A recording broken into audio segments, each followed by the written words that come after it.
Good morning दोस्तों, दोबारा आया हूं।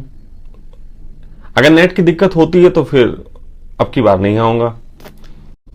तो जो बात मैं आपसे कह रहा था वो ये है कि कल रात को मुझे एक लड़के ने लगभग 12 बजे के आसपास एक मैसेज किया कि स्वामी जी, मैं बहुत ग्लैड हूं कि आपको सुनता हूं। आपकी क्रांतिकारी बातें देख के और जीवन देख के जीवन में हिम्मत आती है। तो इस तरीके से वो अपनी एक बात कह रहा था। ठीक उसी वक्त एक बुजुर्ग महिला का मुझे मैसेज आता है। वो महिला मुझे बहुत बुरा भला कहती है। बुजुर्ग महिला, मैंने कभी उनसे बात भी नहीं की, और वो कहती है मैं तुम्हें बहुत देख रही हूं और बहुत सुन रही हूं और मैं तुमसे कुछ कहना चाहती हूं, तुम बहुत भटके हुए हो। और न जाने उन्होंने कौन कौन सा ज्ञान अपना मुझे दे दिया। तो सच बात तो यह है कि मैंने कहा यार कि अब मैं क्या करूं।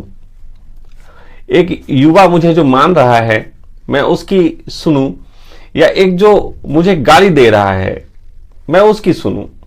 I am so confused. तो फिर थोड़ी देर में मैं अपने से ही बात करके मैंने कहा यार दोनों में से किसी एक की बात तो मुझे माननी पड़ेगी। तो मैंने कहा क्या करता हूं। तो मैंने कहा ठीक है, जो मुझे तारीफ करता है मैं उसकी मान लेता हूं। मतलब ही हो जाना ज्यादा अच्छा है, अपने आप को गिल्ट में डालने की बजाय। और फिर उन कारणों पे सोचने की बात है कि कौन से कारण हैं कि एक मुझे गाली दे रहा है और एक मुझे प्रेम कर रहा है। और एज डिफरेंस देखो, एक ही वक्त में एक जवान है 25-30 साल का, और उसी वक्त में एक बूढ़ी और स्त्री है 70-75 साल की। निश्चित ही नवीनता से पुराने को अड़चन होगी, ये इतिहास रहा है। और मुझे खुशी है कि मैं नवीन हूं। बूढ़े का मेरा अर्थ उम्र और शरीर से नहीं है। बूढ़े का मेरा अर्थ है जो पकड़ के बैठ जाता है अनुभव को, पुराने अनुभव को नए से मैच करने लग जाता है। कहते हैं कि एक बच्चा जब भुट्टा खाता है मक्का, तो उसे बड़ा स्वाद आता है। आज भी, आज से 50 साल पहले भी, आज से 100 साल पहले भी। लेकिन एक बूढ़ा आज उसको आप मक्का खिलाओ तो वो कहता है अब इसमें स्वाद नहीं रहा, अब ये बात बेकार हो गई, ये पहले जैसा नहीं रहा। मक्का में क्या दोष है? जवान को भा रही है, बच्चे को स्वाद दे रही है, बूढ़े को परेशान कर रही। मेरे देखे बूढ़े के पास कंपैरिजन है। कंपैरिजन है अतीत से वर्तमान का, और मिसिंग है वो ऊर्जा जो अतीत में उसके पास रही थी। मेरा मानना है जगत का आनंद ऊर्जाएं लेती हैं। फिर ऊर्जाएं केवल शारीरिक जिनकी लेती हैं वो जवानी में खुश रहते हैं, बुढ़ापे में दुखी रहने लग जाते हैं। ये वो लोग हैं जिन्होंने शारीरिक ऊर्जा को महत्व दिया। जो आदमी बुढ़ापे में जवानी की बातों की तारीफ कर रहा और बुढ़ापे को गालियां दे रहा, मैं आंख बंद करके कह सकता हूं कि वो व्यक्ति जो है केवल मेटलर्जिस्टिक है, पदार्थवादी है, शरीर के तल पे जी रहा है। और जो व्यक्ति दिमाग के तल पे, दिमाग की ऊर्जा से जिएगा, वो वर्तमान से अपना आत्मसात कर ही लेगा। वो वर्तमान को कभी गलत नहीं बता सकता, क्योंकि उसकी ऊर्जा सदा नित नई जवान है, वो बूढ़ा नहीं हुआ।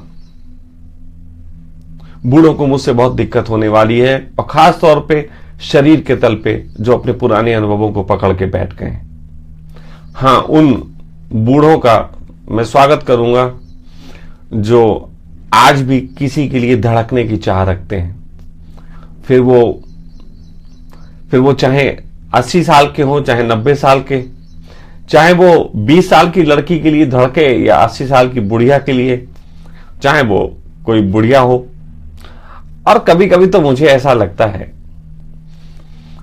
कि जवानी का प्रेम जो है वो तो शारीरिक प्रेम है। असली प्रेम की समझ तो कहीं 40-45 साल की उम्र में आती है। तो बस दिल को जवान रखो, शशांक से तुम्हें कोई आपत्ति नहीं होगी। निश्चित जानो दोस्त, मेरे और मुझसे आपत्ति का कोई कारण नहीं है सिवाय इसके कि तुम बूढ़े हो गए। मैं उन मां जी से कहना चाहूंगा कि आपका शरीर बूढ़ा हो गया, उसके साथ साथ आप भी बूढ़े हो गए। बहुत गलत हो गया, लेकिन अभी आपके पास संभावना बची है। आपके पास संभावना बची है कि आप अपने दिल को जवान करें, वर्तमान से आत्मसात करें। सिर्फ अपने बच्चों के साथ ही हो सकता है आपने मैत्री कर ली और आप समझने लगे कि आप जवान हो गए। ये कोई जवानी नहीं है, ये तो एडजस्टमेंट है। जवानी तो कुछ और ही क्रांति है। अब वैसे आप बहुत पुरानी हैं, ओशो की संगत भी आप बता रही थी आपने की, और आपके बड़े जीवित गुरु हैं कई सारे, तो आपको तो गहरे अनुभव होने चाहिए। मैं फक्कड़ आदमी, अबुद्ध पुरुष है ना, जिसकी बुद्ध होने की संभावना ही नहीं। बहुत से लोग मुझसे पूछते हैं स्वामी जी आपने अबुद्ध पुरुष क्यों लगाया। मैंने कहा यार बुद्धों की बड़ी लड़ाइयां चलती हैं, जिसे देखो लड़ रहा है। इतना तो दो सामान्य लोग भी नहीं लड़ रहे जितना दो बुद्ध लड़ रहे हैं। तो मैं इस रेस से बाहर हो गया यार, मुझे रेस नहीं अच्छी लगती। या तो मैं बुद्धों का बाप होना पसंद करता हूं, या मैं इस रेस के बाहर अबुद्ध होना पसंद करता हूं। मुझे किसी बुद्धत्व की दौड़ नहीं चाहिए, और मैं आपसे कहता हूं कि मैं एकमात्र ऐसा व्यक्ति होऊंगा इस अस्तित्व का जो अंतिम समय तक उपलब्ध नहीं होगा। उसे कोई मोक्ष की तलाश नहीं। आप लोग मोक्ष का एंजॉय करो, हमको संसार बहुत भाता है। अरे भाई भी क्यों ना दोस्त, नरक को स्वर्ग बनाने की कला जान ली जिसने, वो क्या करेगा स्वर्ग जाके मोक्ष लेके। मोक्ष की तलाश उनको होती है जिनके लिए पृथ्वी नरक होती है। मैंने इस नरक में स्वर्ग बनाने का तरीका सीख लिया। जाओ, मैं और भी लोगों को सिखाने को राजी हूं। जो भी शशांक की तरह नरक को स्वर्ग बनाने की चाहत रखता है, मेरे पास आए, उसका स्वागत है।